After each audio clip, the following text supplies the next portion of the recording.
sommes réunis ici pour une double occasion. D'abord parce que nous avons baptisé la bibliothèque d'Occitan du nom de Robert Laffont en présence de ses enfants. Et donc c'est un témoignage de l'importance qu'avait ce professeur, ce militant, cet intellectuel, cet artiste dans notre établissement. Et la deuxième raison, c'est que nous avons signé une convention de partenariat avec le CIRDOC pour des actions croisées, recherche, vulgarisation, diffusion de la culture occitane à travers tous les supports papier, numérique, entre l'Université de Bonne-Valéry et le CIRDOC. L'Occitan, mais j'ai envie de dire en premier lieu que c'est mal connu comme sujet en France.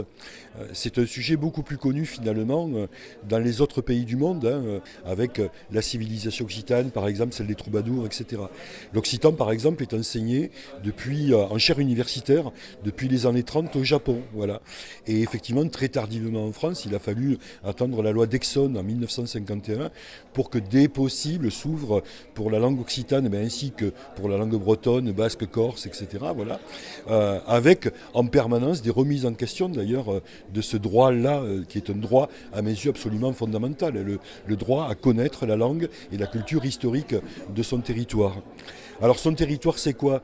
Eh bien en France c'est 32 départements qui sont tout naturellement au sud de la France, mais c'est aussi un petit bout de l'État espagnol, la Val d'Aran, et c'est aussi un petit bout de l'État italien avec 12 vallées occitanes à l'intérieur de l'Italie, donc une langue sur 3 États effectivement, et nous pensons aujourd'hui, à partir des différentes enquêtes sociolinguistiques qui sont faites, notamment par la région Occitanie d'ailleurs, qu'il y a 1 million de locuteurs et de locutrices sur 15 millions d'habitants, de résidents sur le territoire historique de l'Occitanie. C'est un rayonnement international assurément, puisqu'on n'est pas si nombreux à faire vivre dans les universités la culture occitane, mais c'est aussi un fort enracinement régional, et c'est notre devoir d'université en région que d'appuyer évidemment la recherche, la formation, l'éducation à une langue régionale aussi importante que l'occitan.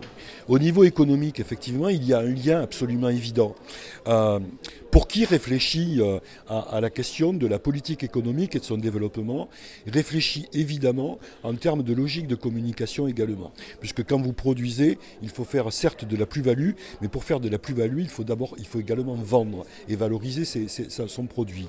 On repère aujourd'hui, par exemple, dans notre région, que les producteurs qui étiquettent leurs produits en occitan ont des produits qui apparaissent immédiatement comme des produits éthiques, des produits haut de gamme sur le plan qualitatif, et que ça a une véritable traduction, les consommateurs le repèrent bien, une véritable traduction en termes de prix de vente et donc de plus-value.